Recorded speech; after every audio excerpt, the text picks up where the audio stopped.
క్రీస్తు ప్రభునందు ప్రియ సహోదరి సహోదరులారా, మనము తపఃకాలములో 2వ వారంలో గురువారంలో ఉన్నాం. ఈనాటి సువిశేషం లూకా శుభవార్త 16వ అధ్యాయం 19వ వచనం నుంచి 31వ వచనం వరకు మనం చూస్తూ ఉన్నాం. ఈ ప్రాపంచిక ఆనందం, సుఖభోగం, ఈ సంపదలు శాశ్వతమైన నిత్యమైన శోకాన్ని, బాధను మాత్రమే మనకు మిగులుస్తాయి. ఈ లోకంలోని పేదరికం, బాధలు, కష్టాలు నిత్యమైన శాశ్వతమైన ఆనందాన్ని, ఆ పరలోక రాజ్యంలో ఆ విశ్వాసుల తండ్రి అయిన అబ్రహాము ఒడిలోనికి చేరుకొని ఆనందించేటటువంటి గొప్ప స్థితిని మనకు తెస్తాయి. కాబట్టి ఈ లోకంలో పేదరికం, ఈ బాధలు, కష్టాలు, నిందల, అవమానాలు మనల్ని ఏ విధంగానూ బాధించవు. కాబట్టి మనం వీటిని ధైర్యంగా ఎదుర్కొంటూ, సహించుకుంటూ ఆ దేవుని మార్గంలో పయనించాలని, ధన వ్యామోహంతో జీవించడం ద్వారా, ఈ సుఖభోగాల మీద ఆశతో మత్తెక్కిపోయి బ్రతకడం ద్వారా మనం శాశ్వతమైన శోకాన్ని, బాధను, నిత్య నరకాన్ని కొని తెచ్చుకుంటున్నామన్న సత్యాన్ని స్పష్టంగా నేటి సువిశేషం మనకు తెలియచేస్తూ ఉంది. ధనికుడు చాలా బలగం కలిగినవాడు, ధనం కలవాడు, అందరి చేత మన్నన పొంది అందరినీ తన దగ్గరకు ఆకర్షించగలిగినవాడు. పట్టు వస్త్రాలతో, విందులతో, వినోదాలతో జీవిస్తూ ఉన్నాడు. కానీ ఇంత గొప్పవాడైనా వీడికి ప్రభు పేరు పెట్టలేదు. వాడి పేరేంటో కూడా మనకి చెప్పలేదు. ఇక పేదవాడి విషయానికి వస్తే వాడికి తినడానికి తిండి లేదు, వాడిని పట్టించుకున్న వారే లేరు. చివరకు మానవుడన్నవాడు ఎవడో అతన్ని పట్టించుకోకపోతే కుక్కలు నాకుతూ అతనికి ఉపశమనాన్ని ఇచ్చాయి. వాడు ధనికుని భోజనపు బల్ల నుండి విడిచిపెట్టబడి పారవేయబడిన ఆహారాన్ని తింటూ వాడు బ్రతుకుతూ ఉన్నాడు. వీడు ఎంత దీనస్థితిలో ఉన్నా వీడు ఎంత గొప్పవాడో తెలియజేస్తూ ప్రభు వీడి పేరును మనకు చెబుతున్నాడు. వాడి పేరు లాజరు. గ్రీకు పదం ఎలియాసరు అనేటటువంటి పదం నుండి ఈ లాజర్ అనే పదం వాడబడింది. లాజరు అనగా ఇక దేవుడే నాకు సహాయం అని అర్థం. ఇక ఇతడు పూర్తిగా దేవుని మీద ఆధారపడ్డాడని, ఈ లోకంలో వాడికి బలగం లేదు, ధనం లేదు, సుఖం లేదు. అయినప్పటికీ వాడు దేవుని మీద ఆధారపడి ఇక దేవుడే నాకు సహాయం అని దేవుణ్ణి నమ్ముకొని బ్రతికినట్లుగా మనకి ఈ పేరు తెలియచేస్తూ ఉంది. మనం ప్రభు నుండి ఆలకించినటువంటి ఈ ధనవంతుడు పేద లాజరు యొక్క ఈ ఉదంతాన్ని చూసినప్పుడు 2 భాగాలుగా ఈ ఉదంతాన్ని చూస్తాం. మొదటి భాగం 16వ అధ్యాయం 19వ వచనం నుంచి 26వ వచనం వరకు. ఈ విందులతో, వినోదాలతో జీవించిన ఈ ధనవంతుడు, నా అన్న వాళ్ళు ఎవరో లేని, తినడానికి కూడా తిండి లేని దయనీయమైన స్థితిలో బ్రతికినటువంటి ఈ పేద లాజరు ఇద్దరూ చనిపోయారు. మనందరి చివరి పరిస్థితి అదే.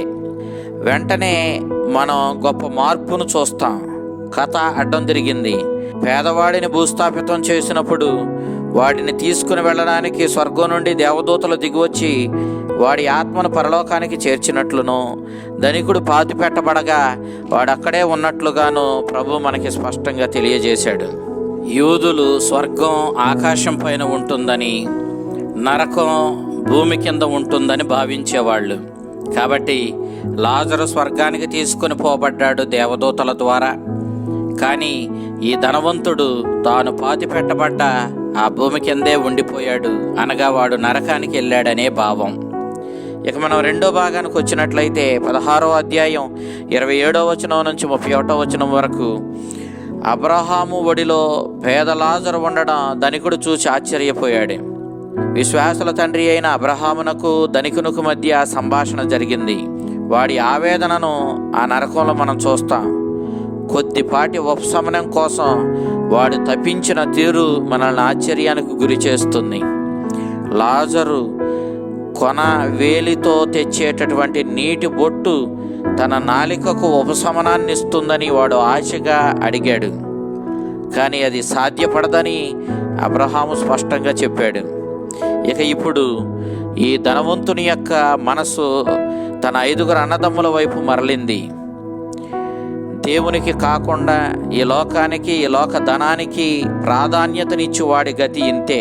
ఈ లోకంలో సుఖభోగాలు అనుభవించువారు పరలోకంలో దేవుని యొక్క ఆనందాన్ని, ఆ దేవుడిచ్చే ఐశ్వర్యమైన ఆ పరలోకపు భాగ్యాన్ని పోగొట్టుకుంటారు. ఈ లోకంలో దేవుణ్ణే నమ్ముకుని బ్రతికిన వారు, దేవునిపై ఆధారపడ్డవాళ్ళు, దేవునికి ప్రాధాన్యతనిచ్చిన వాళ్ళు ఆ దేవుడిచ్చే శాశ్వతమైన నిత్యానందాన్ని సొంతం చేసుకుంటారు. దీనిలో ఎలాంటి మార్పు లేదు. ఈ 5 అన్నదమ్ములను కాపాడడం కోసం దేవుణ్ణి మరణం నుండి ఒక వ్యక్తిని పంపించి వారికి హెచ్చరిక చేయమని చెప్పి ఈ ధనవంతుడు కోరుకున్నాడు. అందుకు అబ్రహాము వారిని హెచ్చరించడానికి మోషే ప్రవక్తలు ఉన్నారు అని చెప్పాడు. మోషే ప్రవక్తలు అనగా దేవుని వాక్కు.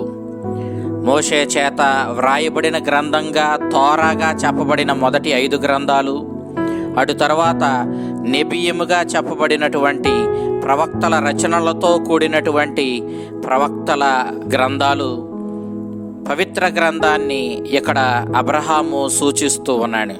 ఎవరు దేవుని వాక్యాన్ని ఈ పవిత్ర గ్రంథం ద్వారా ఆలకించి దానిని జీవితంలో పాటిస్తారో వాళ్ళు ఖచ్చితంగా స్వర్గానికి చేరుకుంటారు. ఆ పేద లాజరు వలె అబ్రహాము ఒడిలోనికి చేరుకుంటారు. ఆ దేవుని వాక్యాన్ని నిర్లక్ష్యం చేసి, దేవుణ్ణి నిర్లక్ష్యం చేసి ఈ లోకాన్ని, దీని సుఖభోగాలను కోరుకుంటూ బ్రతికేవారు ఈ ధనవంతుని వలె నరకానికి వెళతారనే భావాన్ని అబ్రహాము స్పష్టంగా ఈనాడు తెలియజేస్తూ ఉన్నాడు. ద్వితీయోపదేశకాండం 30వ అధ్యాయం 11వ వచనం నుంచి 14వ వచనం వరకు మనం చూసినప్పుడు దేవుని శాసనాలు శాశ్వతమైనవని, ఆ బాటలో పయనించు వారు తప్పకుండా ఆయన ఇచ్చేటటువంటి ఆ బహుమానాన్ని సొంతం చేసుకుంటారని ఈ వాక్యం మనకు తెలియజేస్తూ ఉన్నాయి. రక్షణానందం, శాశ్వతమైన జీవం దేవుడిచ్చే ఉచితానుగ్రహమే అయినా అది మొత్తం దేవుని మీద ఆధారపడి ఉందని, దేవుడు కరుణామయుడు కాబట్టి తప్పకుండా మనకు రక్షణానందాన్ని, శాశ్వత జీవాన్ని ఇస్తాడని చెప్పి మన ఇష్టారాజ్యంగా జీవించడానికి లేదు. ఆ నిత్య రక్షణను, ఆ శాశ్వతమైన ఆనందాన్ని, ఆ పరలోక భాగ్యాన్ని పొందడానికి మన వంతు మనం ప్రయత్నం చేయాలి. ఈ ప్రయత్నం ద్వారా మనము ఆ నిత్య జీవాన్ని, ఆ శాశ్వతమైన ఆనందాన్ని కోరుకోవాలి. కాబట్టి మనం దేవునికి ప్రాధాన్యతనిస్తూ జీవించాలి. ఈ లోక ధనానికి, దాని ఆనందానికి మనం అంత ప్రాధాన్యతనివ్వకుండా దేవునికే ప్రాధాన్యతనిస్తూ జీవించాలని ఈ ఉదంతం మనకు చాలా స్పష్టంగా తెలియజేస్తూ ఉంది. మరణం నుండి తిరిగి వెళ్ళి తన 5 అన్నదమ్ములను హెచ్చరించవలసినటువంటి వ్యక్తి గురించి ఇక్కడ ధనవంతుడు మాట్లాడినప్పుడు, మనకి మరణాన్ని జయించి మనల్నందరినీ పరలోక రాజ్యానికి వారసులుగా మార్చడానికి మనలను హెచ్చరించినటువంటి ఉత్థాన క్రీస్తుని ఇక్కడ మనకు గుర్తు చేస్తూ ఉన్నాడు. ఉత్థాన క్రీస్తుని సందేశానుసారము మనము జీవించాలి. ఆయన సందేశానికి ప్రాధాన్యతనిచ్చి మనం ఈ ధనాన్ని ఆయన సందేశానుసారము ఈ లోకంలో వినియోగించాలి. అప్పుడు మాత్రమే మనము ఆ పరలోకాన్ని చేరుకోగలుగుతాము. ధన వ్యామోహము మనకు చాలా కీడు చేస్తుందని, దేవునికి ప్రాధాన్యతనిచ్చి ఆయన వాక్యానుగుణంగా జీవించడమే మనకి తప్పకుండా నిత్యానందాన్ని తీసుకుని వస్తుందని ఈనాటి దివ్య గ్రంథ పఠనాలు మనకు స్పష్టంగా తెలియజేస్తూ ఉన్నాయి.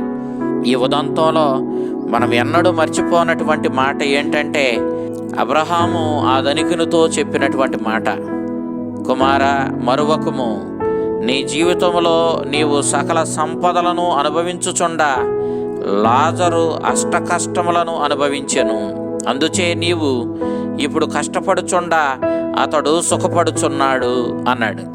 కాబట్టి ఈ క్షణికమైన, ఈ అశాశ్వతమైన ఈ లోకంలో ఆనందాల వెనకాల పరిగెడుతూ దీని ఘనతలను కోరుకొని ధన వ్యామోహంతో గొప్పలకు పోయి దేవుణ్ణి అశ్రద్ధ చేసి నిత్య శిక్షను కొని తెచ్చుకోవడం కంటే, శాశ్వతమైనటువంటి ఆ కష్టాన్ని కొని తెచ్చుకోవడం కంటే దేవునికి ప్రాధాన్యతనిచ్చి ఆయన చిత్తానుసారము జీవించి ఈ అశాశ్వతమైన లోకంలో శ్రమలైనా నిందలైనా సహించి భరించి మనం నిత్య జీవాన్ని, నిత్యానందాన్ని సొంతం చేసుకోవాలని, అందుకే మీ మనసులు పరలోక సంపద మీద పెట్టండి, ఆ నిజమైన యజమాని అయిన ఆ దేవునికి ప్రాధాన్యతనిచ్చి జీవించండి అని ఆ క్రీస్తు మనకి ప్రబోధించడం మనం సువిశేషాల్లో స్పష్టంగా చూస్తూ ఉన్న ఉత్థాన క్రీస్తుని యొక్క సందేశమే మనకు మార్గదర్శకం. ఆ క్రీస్తుని సందేశానుసారం జీవించి మన జీవితాలను ధన్యం చేసుకుందాం.